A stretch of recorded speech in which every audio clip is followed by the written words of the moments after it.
ভবিষ্যতের জন্য সেভিংস করছেন, খুবই ভালো কথা। সন্তানের উচ্চশিক্ষা, বিয়ে, নিজের রিটায়ারমেন্ট সব কিছুর জন্যই প্ল্যানিং দরকার।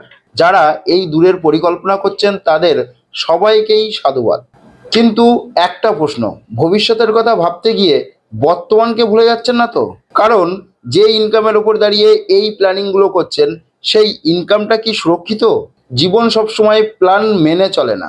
হঠাৎ অসুস্থতা, দুর্ঘটনা বা কোনো আনহ্যাপেন পরিস্থিতি আপনার ইনকামকে বন্ধ করে দিতে পারে, আর তার ফলে ভবিষ্যতের সেই স্বপ্নগুলো থেমে যেতে পারে। তাই শুধু ইনভেস্ট নয়, দরকার ইনকামকে প্রোটেকশন করা। কারণ ইনকাম বাঁচলে তবেই আপনার গোল বাঁচবে, আর গোল বাঁচলে আপনার ভবিষ্যৎ সুরক্ষিত থাকবে।